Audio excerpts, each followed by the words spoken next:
the first Africans that was brought over here, they came from the Kongo-Angolan region. Not only that, the other interesting thing about that is that means that when they brought our ancestors over from the Kongo-Angolan region, majority of them either were Christian or they knew about Christianity.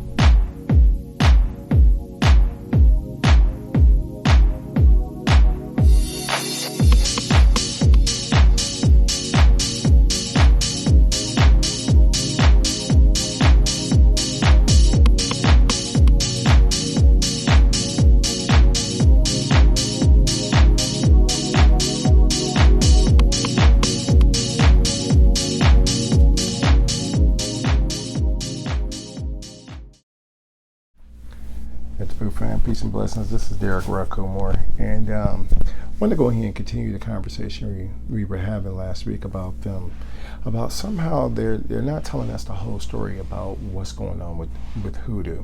Okay, the interesting thing, okay, that occurred as a result of me going ahead and putting out that video last week. A lot of you went ahead and you confirmed everything in which I was saying. A lot of you messaged me and you said the exact same thing that I was saying. Never heard of this word hoodoo. Okay, talk to your elders, and just like I did, we've heard the word roots. We've heard people say, hey, they got a root on them. We heard that, but we've never heard the word hoodoo. Okay. And it's interesting. Every time you go ahead and you look up, you try to read anything about hoodoo, they always try to tell you, well, it's a corruption of the word, the African word juju, which means magic, or it's a corruption of the word voodoo, which means spirits. And that just never sat well with me, okay? Never sat well with me at all. And the interesting thing about this is that I always find that whenever people go in here and they talk about African American spirituality, they never go outside of the United States.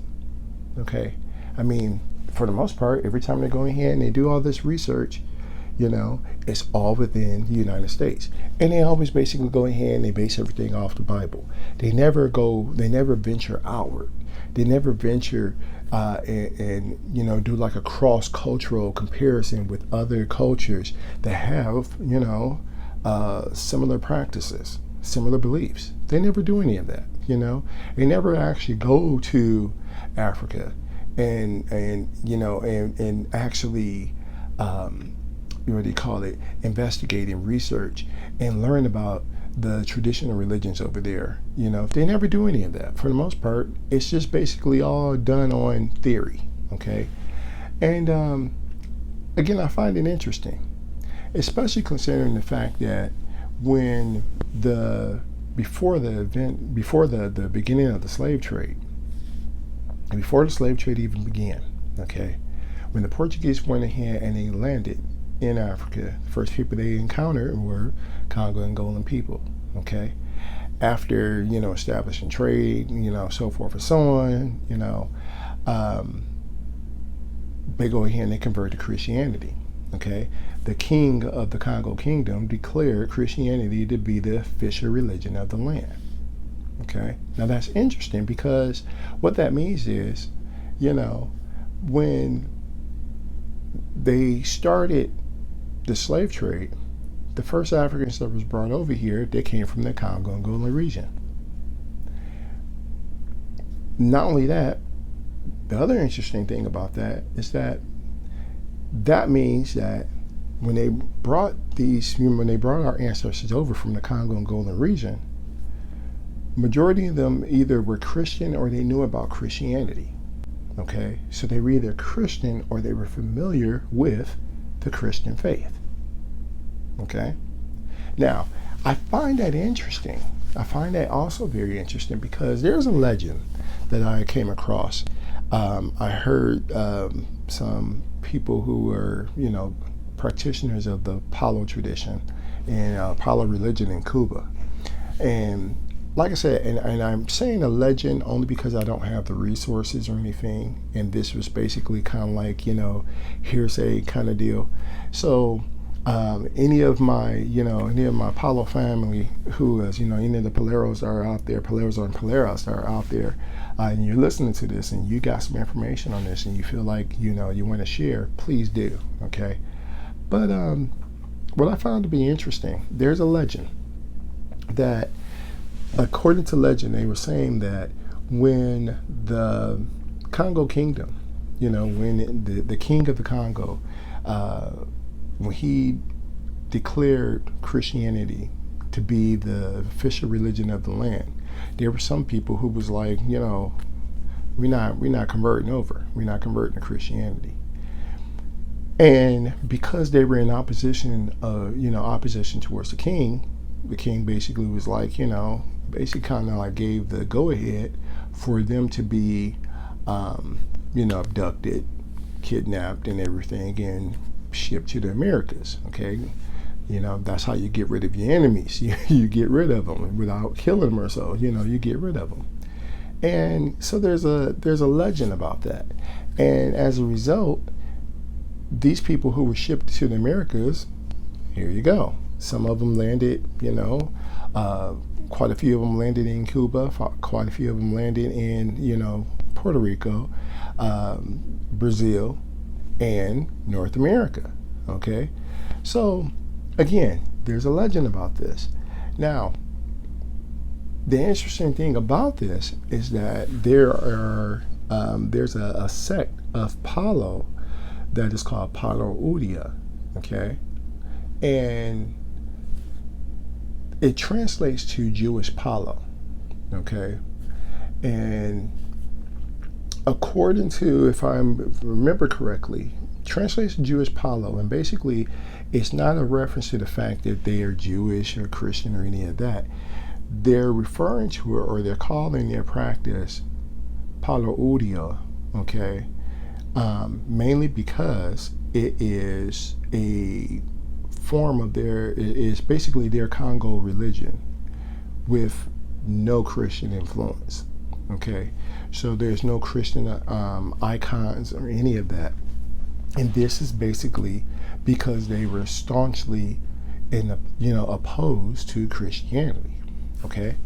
Now, the interesting thing about this, another interesting thing about that is that there is a cultural anthropologist, I believe his name is Eogan Ballard, and he basically theorizes that it's because of this word Hoodoo, okay, that he believes that hoodoo really is a corruption of the word hoodoo, okay? And according to his theory, the reason why they went ahead and they came up with this term hoodoo is because when the Congo people, when they converted over to Christianity, due to the Portuguese missionaries having like a lack of resources in regards to like people to translate and so forth and so on, not enough missionaries to actually go to all the different, city states and what have you, and talk to the people and convert them, quote unquote, properly. Because of them not having any of those resources, a religious syncretism basically took place. And due to this religious syncretism, when the missionaries, when they finally went ahead and got some more missionaries that came over and they saw what was going on, these missionaries, they tried their best to go ahead and stop it, but it was too late. The religious syncretism had already taken place. It was already set in motion. And in response, according to Ballard's theory, in response, they called them Hoodoos, okay? Meaning, not referring to them as being Jews, but basically saying that just like the Jewish people, when they heard the teachings of Christ, they refused it and continued to go ahead and practice practice Judaism. In that same sense, in that same mindset, that's what the Africans were doing, okay? So if we look at it from that perspective, it kind of makes sense why they call them Hoodoos. And it kind of also makes sense where that term comes from. Again, considering the fact that we don't know about it, we've never heard the term. And it definitely sounds like it's an outside term. And from this perspective, that means that really it's a derogatory term. Okay? And it's a derogatory term that was used to basically describe and define all practices. Anything that was African, anything that was African influence, anything that had anything to do with Africa, that's what they went ahead and they called it. Okay? That's what it seems like to me. Okay? Now, that seems to make a lot more sense versus it being a corruption of the word juju or being a corruption of the word voodoo. It seems to make a lot more sense, especially considering the fact that majority of the people that was brought over here during, like I said, the start of the slave trade for the first century, majority of the people came from the Congo-Angolan region. The first Africans that was brought to North America were from the Kongo-Angolan region. The foundation of African American spirituality is truly Congo-based. Okay? And when you start to understand this and you start to really piece this together, it starts making sense why that baptismal pool, why so many people was converted, black people now. What was their connection? Why they gotta have that baptism. They gotta have that water baptism. Okay? That whole sprinkling of the water and everything, baptism, they're not trying to have that. They're not trying to feel that. They want to go ahead and be fully submerged. Why?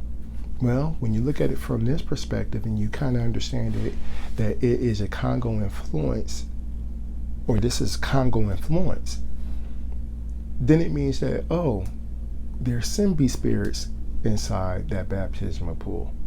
That's the reason why people are so interested in getting baptized. Okay? Now, if we never heard of the term hoodoo, and this is not a term that, like I said, our elders or our ancestors or anybody called it, if it's not a term that we've used, then what is it? Okay? What did they call it? For the most part, like you said, no one knows. Okay? But what I do recall, what I do remember, is that, I remember I told you last week, my father, because of him being a preacher, and because of my mother being a songstress, excuse me, because of that, we would always visit all different kind of churches. And I mean, the way it basically worked was that, we visited these churches because my father was always being asked to preach. And my mom, she would go ahead, she would, give a solo. And after she gave her solo, introduce my father. My father goes in here and he does his preaching. Okay. Out of all the churches I remember, well, I don't want to say out of all the churches. So basically, as I was going, we visited all these different churches, and like I said, my father would preach and everything. There were some of these churches that I recall coming across that in their prayer room they had candles that was lit, even though they were Pentecostal. Okay. There were some churches that they like my mom, like my parents' church, like my like my grandparents' church, my great aunt and uncle's Pentecostal church. They were heavy users of that anointed oil, okay, that holy or that blessed olive oil. All right. And what I noticed about this was that if we never used the word, we never used the word hoodoo, and we never heard of the word hoodoo. And the reason why we never heard of the word hoodoo, which I talked about last week, is because, from my understanding, a lot of black people basically looked at it from an African perspective as hoodoo is witchcraft. That's the reason why when they did this research, what was it, the last 20, 30 years, when they did all this research and everything, what is hoodoo and all that kind of stuff, they didn't go to the churches to find out what this was about. They went to the juke joints. They went to the blues halls, okay? Because it was basically a secular, it was looked upon as being, remember, our spirituality or our culture at the time was divided into spiritual and secular. So everybody who was basically at the juke joints, the blues halls and everything, that's basically what they did. And that's where they got all that information about, hoodoo, okay? But inside the church, if no one ever called it that, what did they call it? And as far as I can see, they didn't have a name for it. But I do recall them referring to it as the anointing, okay? And that's what they referred to the entire practice as being anointed, okay? I remember there was like I said, there was an elder at my parents' church. This man was known for, going ahead and casting out demons. He was known for, being able to pray, like I said, pray, do an exorcism. They don't call it exorcism, but like I said, cast out demons and all that kind of stuff. And I remember this man basically, that was his ministry. And that's what they would call him for. And nobody would, that's what the pastor would call him for. Everybody called him for that specific thing.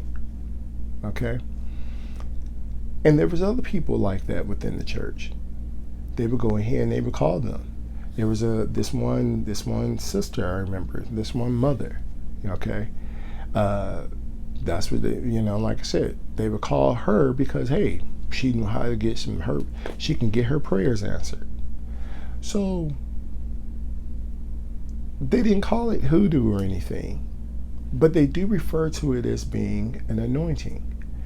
And since it was considered to be an anointing, this explains the reason why they had to live a certain way. This explains the reason why, hey, they had to fast, they had to, and I don't want to say they had to do this, but it was like there was some kind of connection that made them realize, hey, in order for me to go ahead and keep this anointing, I got to go ahead and I got to live a certain type of life. Okay. Like I said, I remember being young and being in the, listening to some of these ministers talk about how they had to abstain from certain things, and they would definitely abstain from certain things, or which is they're considered their version of a sacrifice. They would abstain and all that in order for them to go ahead and receive a message, okay, receive a message from God. And usually that message, they can open up the Bible, and basically that's where they were supposed to speak from. They were supposed to go ahead and preach from. Okay, now that's what people nowadays call bibliomancy. Okay, which is basically using the Bible as a divination tool. But that's what they were doing. Okay, now again, they never really referred to it as being hoodoo. It was referred to, or it was looked upon as, this is the anointing. And this is what I have to do in order to keep the anointing. So it made me wonder, what happened? What happened? Why are the churches today nothing like that? Well, it's because, as I've stated before, a lot of those people, a lot of our ancestors, they didn't understand the theology behind it, okay? They didn't understand why, or let me rephrase that, or let me also say, they didn't understand the theology, they also didn't understand the philosophy or the psychology behind any of it, but they knew it worked, okay? There's a saying, idle mind is the devil's workshop. Okay, that was part of the reason why a lot of us was made to go to church so much, because in their mind, if you're not doing something constructive, you'll easily go ahead and get into something that is destructive. You'll easily go ahead and find trouble. Okay, and it was things like that basically, that's why they went ahead and they, like I said, they structured and made us do certain things without really having any understanding what they were doing. Okay, again, they knew certain things worked, but they didn't understand why it worked. They didn't have the science behind it or any of that. Okay, now I say all that mainly because, like I said, because they did not have the theology or the psychology or the science for that matter, because they did not have the science, what ends up happening is that they died off. A lot of those people, they were up in age and they died off. Okay, they transition. So we come to these churches today and notice that all these churches talk about is the same thing. Notice that within our community, there are, at least, I remember the last time I looked, there was about 10 churches within us, 10 churches within a mile. Okay, within a mile radius, there were 10 churches. Okay, and I'm talking about within our community. I haven't seen that many churches when you go out into the suburbs and all these other areas. Okay, I also find it interesting that even where the mega churches are, you see these mega churches, beautiful buildings, but check out the neighborhood right down the street from it. Check out the hood. So it always made me wonder, what happened? Well, those people went ahead, like I said, the elders, they passed away. They made their transition.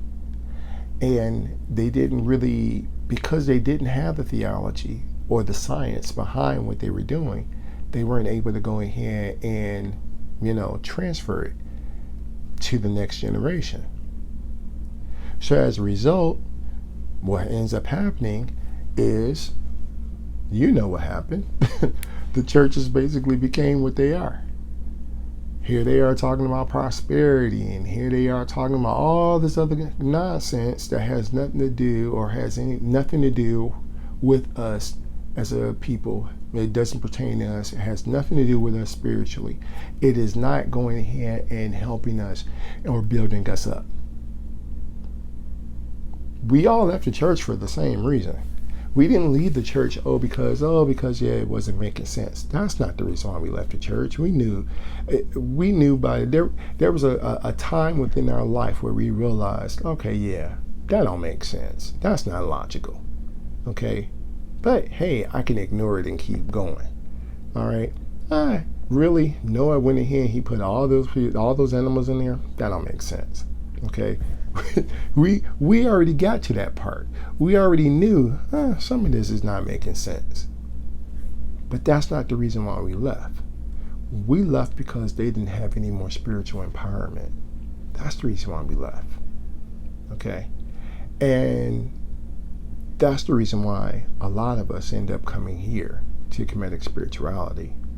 Because we started understanding, hey, if they don't have any spiritual empowerment, we can find spiritual empowerment back in the original roots of this, which is the Kemetic Spirituality. Okay? So, I wanted to go ahead and share that with you. Hopefully that makes sense. Hopefully that's helping you with that. The reason for sharing that with you is mainly, not sure if I told you, but let me go ahead and share this with you. The reason for doing that is that when you start going ahead and piecing all this together, you can have this conversation with your spirits, with your ancestors. Okay, and you can repair that ancestral line.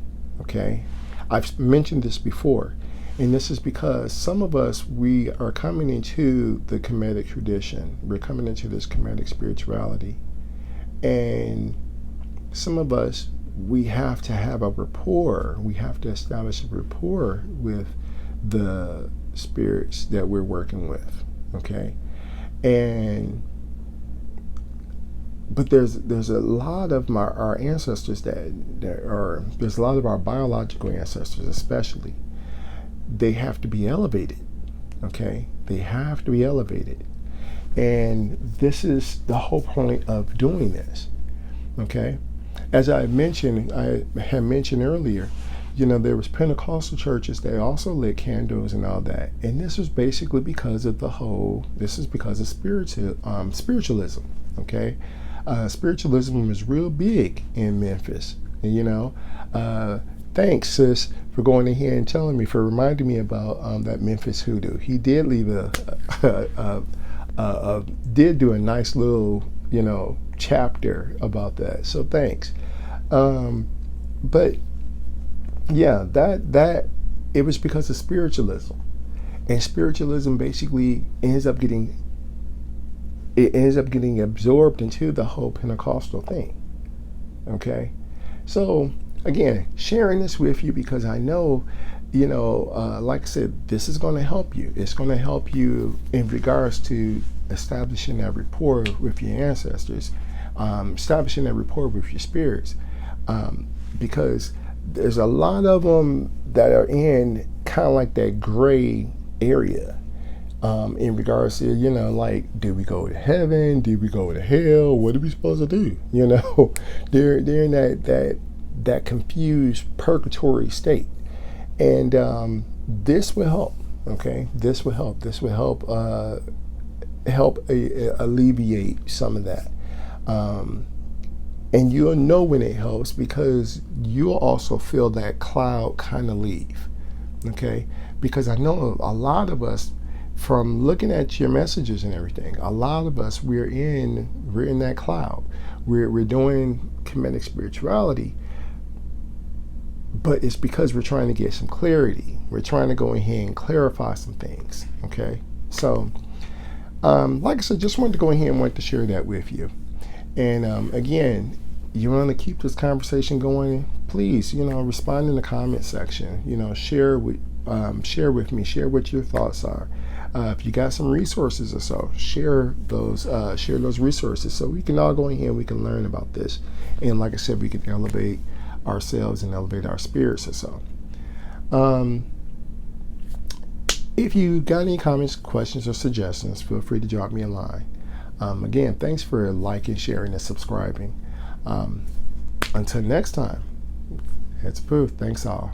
Heads poo. Peace.